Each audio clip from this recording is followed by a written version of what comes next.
This is CJ at the University of St. Thomas with Nekima Levy-Pounds, outgoing president of the Minneapolis NAACP. At a recent forum, the former professor at UST's law school participated in a discussion of public safety and racial justice.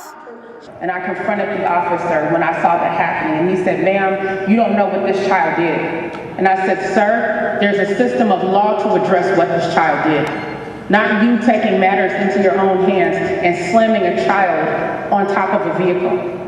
I've seen people being pulled out of the windows of their vehicles. The struggle against injustice has Levy-Pounds describing herself as an agitator for justice. The fight doesn't really lend itself to many giggles and laughs given the current diet of blue-on-black shootings making the news.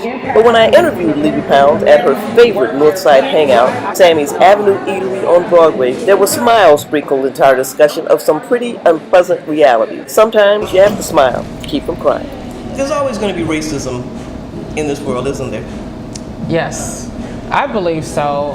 It's been going on for centuries, and it's not going to change anytime soon. But I think that during our lifetime, it's important to give people the opportunity to change.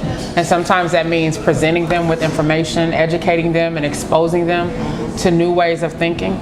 And also challenging the status quo, giving them examples of people of color in leadership and who are empowered to speak their truth. And I think that that's what's currently happening in the state of Minnesota and across the country, actually. What attracted you to Minnesota? That's a great question. I was actually recruited by the University of St. Thomas Law School to start teaching here. So that was in 2003. And I was told, it's a great place to live, great place to raise your children. Our distressed communities aren't so distressed. And so that was my mentality initially. And it took me about 2 years of reading some of the local African American papers and getting out into the community where I saw that there were actually tremendous disparities that were happening, and I wanted to do something about it. And so I shifted my focus. As a law professor, I had started out running a family law clinic at St. Thomas. And then in 2005, I approached the dean about launching a civil rights legal clinic. And that was after meeting with elders in the community and hearing firsthand from them about issues of police-community relations, educational disparities, poverty. I said, I want to use the resources at the law school to begin to address these issues. And so that's when I really became much more involved in the Twin Cities community. Minnesota is my home base. I've taken to calling Minnesota the Jim Crow North because I believe that we have a number of systems in place that are reminiscent of the Jim Crow era. There's some people who don't think you have white friends. What? That's shocking. Of course, I have friends of all racial and ethnic backgrounds. And actually at many of our demonstrations and protests, the crowd at times is overwhelmingly white. Do you have friends in the Minneapolis Police Department? Actually, I do, yes. The majority of officers on the police force, I don't know. I've just seen them at protests, but they do know who I am. So it's just an interesting dynamic. You mentioned Jamar Clark. Yeah. I could not have fallen on the sword for Jamar Clark because there's some bad facts in his case as far as I was concerned. Why were you so willing to do that? Well, number one, I didn't see the facts as being as bad as people might have thought they were. I mean, I'm a civil rights attorney. I realize that there are two sides to every story.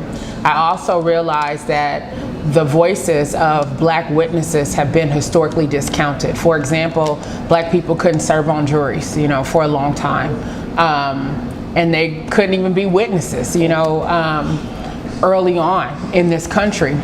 And so we have a history of discounting the voices of black people.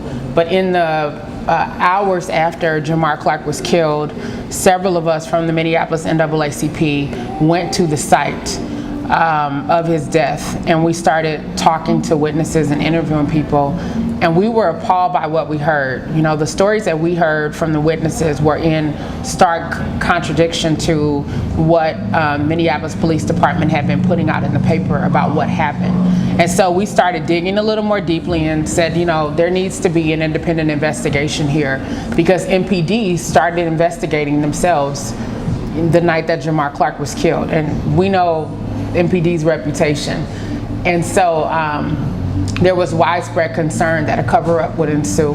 I believe that part of what happened was a part of a cover-up, especially after connecting with Rayanne Hayes and hearing her side of the story, that she was never Jamar's girlfriend, that Jamar was just trying to help her, and seeing her fear in coming forward and even sharing her perspective fueled my activism and desire to make sure that the truth was told, and that Jamar Clark and his family received some semblance of justice. So I always encourage people, do critical thinking. Don't just accept what the media puts out there and the police version of events. Actually dig more deeply to figure out the truth. And I don't believe that that happened in this situation. So we chided the media quite a bit, you know, for seeming like the public relations arm of the Minneapolis Police Department and saying, listen, we need investigative journalists here. Black on black crime. They always throw that in our faces. Well, number one, I don't call community violence black on black crime.